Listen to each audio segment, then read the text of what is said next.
Hello students, आज हम 11th के एक बहुत ही इंपॉर्टेंट टॉपिक को पढ़ने जा रहे हैं जिसका नाम है एल्टीट्यूड इफेक्ट।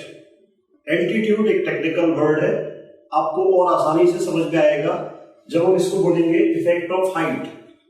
मींस अर्थ से जब आप ऊपर की ओर ट्रेवल करते हैं, किसी मास को आप अर्थ के सरफेस से ऊपर ले जा रहे हैं, तो जो स्मॉल जी होता है, स्मॉल जी मतलब एक्सेलरेशन ड्यू टू ग्रेविटी, वो चेंज होता है।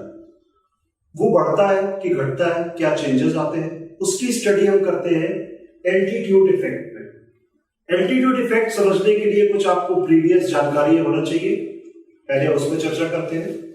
सबसे पहले न्यूटन्स का ग्रेविटेशनल अट्रैक्शन का लॉ।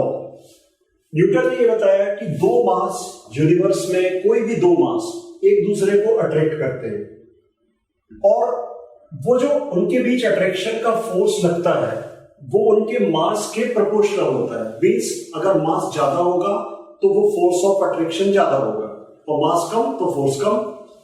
दूसरी चीज ये डिपेंड करता है इन दोनों के बीच के डिस्टेंस पे।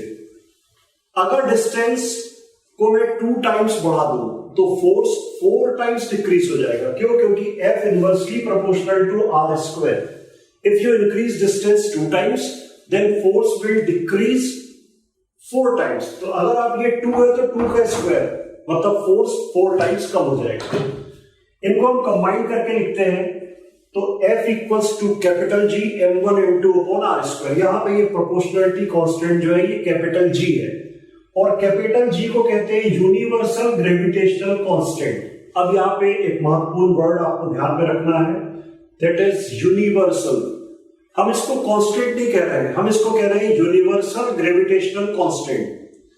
यूनिवर्सल का मतलब है पूरे यूनिवर्स में आप किसी भी प्लेनेट में चले जाएं, capital G 6.67 10 to the power -11 newton पर मीटर स्क्वायर किलोग्राम स्क्वायर।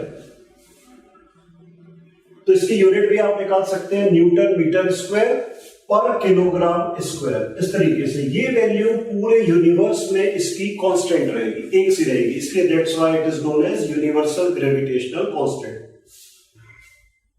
अब ये दो मास में अगर मान लीजिए एक मास अर्थ है, एक मास अर्थ है और ये किसी दूसरे मास को अट्रैक्ट कर रहा है इस फोर्स से, और ये फोर्स अपन ने देखा that force is gravitational attraction force. तो अभी यहां पे इस फॉर्मूले को हम अर्थ के केस में लिखते हैं F equal to G capital mm upon R square. अब देखिए थोड़ा सा हमने चेंजेस किए यहां पे। एक मास अर्थ था तो उसका मास कैपिटल M, दूसरा मास छोटा सा मास था स्मॉल m, और दोनों के बीच का डिस्टेंस। अब आप देखिए कि दोनों के बीच का डिस्टेंस, सेंटर, दोनों के सेंटर का डिस्टेंस तो इतना है, लेकिन हम ले रहे हैं ये कैपिटल R। ऐसा क्यों? ऐसा इसलिए कि कैपिटल R एक बहुत बड़ी वैल्यू होती है। कैपिटल R होता है 6400 किलोमीटर, और इसके कंपैरिजन में अगर ये मास थोड़े से डिस्टेंस पे रखा हुआ है तो वो नेग्लिजिबल होगा। तो ये वैल्यू बहुत ज्यादा है इसलिए हम इसको नेग्लिजिबल मानते हैं और दोनों के बीच के डिस्टेंस को हम अर्थ की रेडियस के इक्वल यहां पे लिख देते हैं R स्क्वायर। और इस समय जो अट्रैक्शन का फोर्स लगता है उसको हम कहते हैं ग्रेविटी। तो अब आपको दो शब्दों में अंतर पता चल गया, ग्रेविटेशनल अट्रैक्शन फोर्स, दो मासेस के बीच का फोर्स। और अगर मैंने वर्ड बोला ग्रेविटी, तो ग्रेविटी मतलब एक अर्थ है और वो किसी दूसरे मास को अट्रैक्ट कर रही है। अब अर्थ अगर किसी मास पे फोर्स लगा रही है तो फोर्स लगेगा तो एक्सीलरेशन होगा। तो न्यूटन का सेकंड लॉ हमको बताता है force equals to mass into acceleration. और अर्थ जब अट्रैक्ट करेगी तो वो बॉडी एक्सेलरेट होती है स्मॉल g से। तो हमने एक ही जगह यहां पे g लिखा हुआ है। अब ये आपके पास दो इक्वेशन है, दोनों ही उस फोर्स को रिप्रेजेंट कर रहे हैं जो अर्थ किसी मास पे अप्लाई कर रही है। इन दोनों को लेफ्ट हैंड साइड इक्वल है और राइट हैंड साइड को हम इक्वल कर दें, तो ये हमने राइट हैंड साइड को इक्वल कर दिया और यहां से एक रिलेशन आया G equals to GM upon R square. This is known as relation between small g and capital G.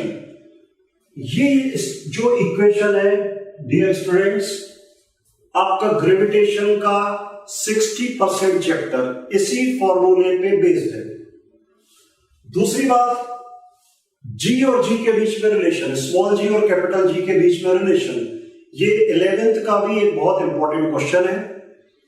तो ये फॉर्मूला अब आपको बहुत अच्छे से याद कर लेना है, क्योंकि आगे के सारे टॉपिक्स में इसी फॉर्मूले का जिक्र आएगा और इसका यूज आएगा। Small g is acceleration due to gravity और इसकी वैल्यू होती है 9.8 metre per second square, but on the surface of earth. ये आपको भूलना नहीं है कि जी की वैल्यू 9.8 तो होती है, लेकिन वो कहां, वो अर्थ के सरफेस पे, बाकी जगह नहीं होगी 9.8। तो ये स्मॉल जी की वैल्यू है। अब हम किसी मास को अर्थ से h हाइट पे ले जा रहे हैं, तो स्मॉल जी चेंज हो रहा है, पर वो बढ़ रहा है घट रहा है ये हमको नहीं मालूम है, वो हमको फाइंड करना है। और उसी इफेक्ट को नाम दिया गया एल्टीट्यूड इफेक्ट या इफेक्ट ऑफ हाइट। तो सबसे पहले अगर वो मास अर्थ के सरफेस पे रखा हुआ है तो कौन सा फॉर्मूला लगेगा, उस समय फॉर्मूला लगेगा G equals to GM upon R square. और अगर मैं h हाइट पे ले गया तो आप देखिए h हाइट पे ले गया तो मैंने एक दूसरा इमेजिनरी सर्कल ड्रॉ किया। इस इमेजिनरी सर्कल की रेडियस जो होगी वो r प्लस h हो जाएगी। तो अगर वो मास यहां पे है h हाइट पे तो g चेंज होगा। कितना चेंज होगा मुझे नहीं मालूम है, मैंने बोला सपोज वो कितना हो गया स्मॉल g डैश।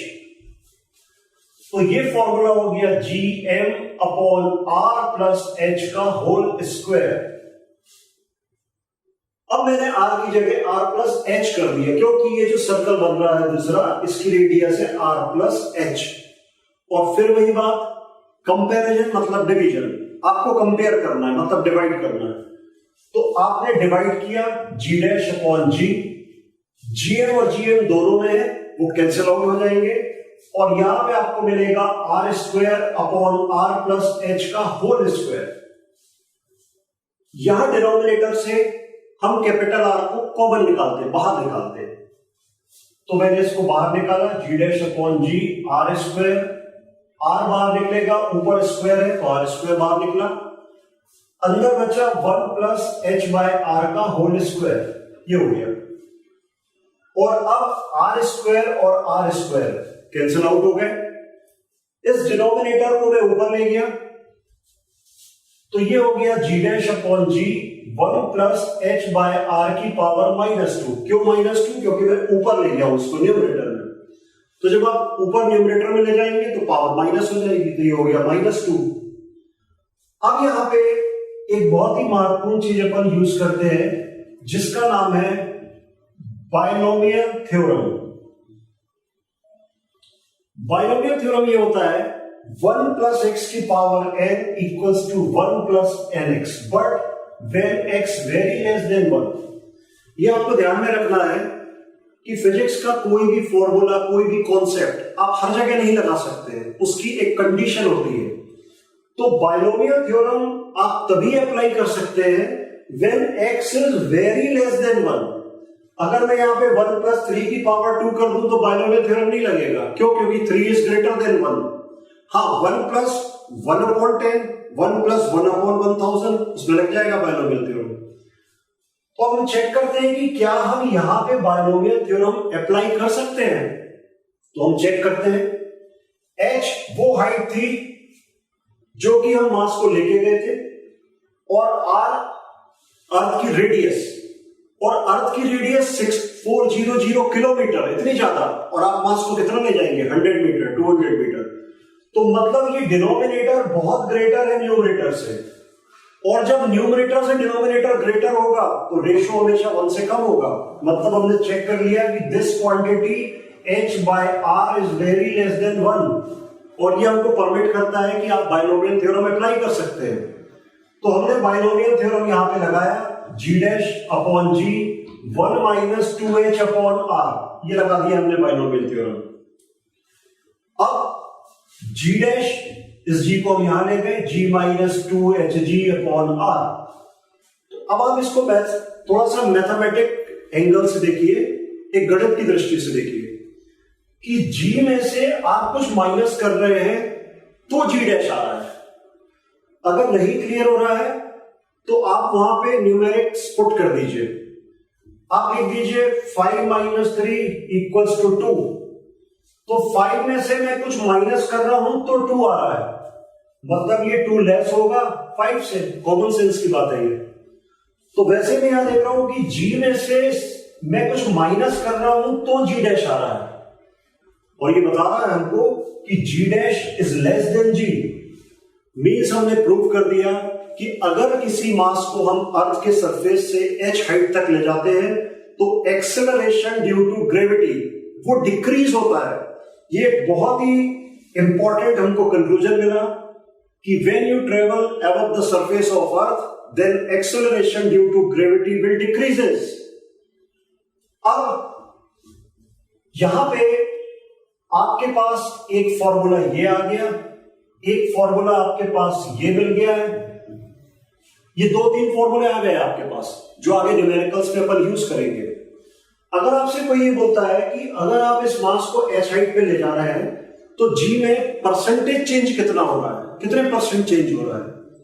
तो स्टूडेंट्स, आपको मैं एक चीज बताता हूं, बड़ी इंपॉर्टेंट है और वो हर चैप्टर में लगेगी। कई जगह आपसे बोलते हैं percentage change in resistance, percentage change in momentum.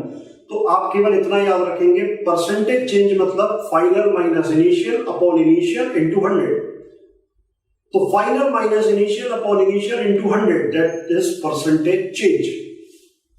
तो यहां पे इस फॉर्मूले को हम जी डैश को यहां ले जाए तो यह हो गया जी माइनस जी डैश, और ये अपॉन जी आ गया नीचे, इनटू मैंने कर दिया 100। तो यहां केवल बचा 2h अपॉन आर।